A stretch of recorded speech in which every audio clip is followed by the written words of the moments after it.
हनुमान जी की पहली बार श्री राम से भेंट। वन की हवा आज कुछ अलग थी। पत्तों की सरसराहट में जैसे कोई रहस्य छुपा हो। दूर से दो राजकुमार वन पथ पर चल रहे थे। एक के चेहरे पर धैर्य की शांति, दूसरे की आंखों में वीरता की चमक। ये थे श्रीराम और लक्ष्मण, सीता माता की खोज में दंडकारण्य से आगे बढ़ते हुए। उसी समय किष्किंधा पर्वत की ओर से एक वानर ब्राह्मण के वेश में प्रकट हुआ।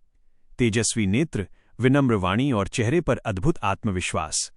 वो कोई साधारण वानर नहीं था, वो था पवनपुत्र हनुमान। सुग्रीव के आदेश पर हनुमान जी ने अपनी बुद्धि से परीक्षा लेने का निश्चय किया। उन्होंने मधुर स्वर में पूछा, हे महापुरुषों, आप कौन हैं जो इस निर्जन वन में अकेले विचरण कर रहे हैं? श्रीराम मुस्कुराए। वह मुस्कान ऐसी थी जैसे सूर्य बादलों से झांक रहा हो। श्रीराम ने शांत स्वर में कहा, हम अयोध्या के राजकुमार हैं। मैं राम हूं और ये मेरे भाई लक्ष्मण। हम अपनी पत्नी सीता की खोज में हैं। जैसे ही हनुमान जी ने ये सुना, उनका हृदय कांप उठा।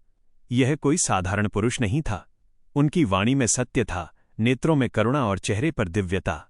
हनुमान जी तुरंत समझ गए, यही मेरे आराध्य हैं, यही मेरे प्रभु हैं।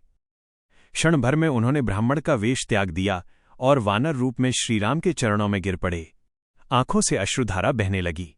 कंपित स्वर में बोले, प्रभु मैं आपका दास हूं, पवनपुत्र हनुमान।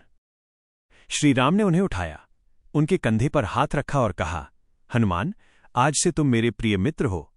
उस क्षण दो आत्माएं नहीं मिली, भक्ति और भगवान एक हो गए। यही वो पहली भेंट थी जिसने इतिहास बदल दिया। यही वो पल था जहां से शुरू हुआ रामायण का सबसे पवित्र अध्याय। और तभी से जहां राम है वहां हनुमान है।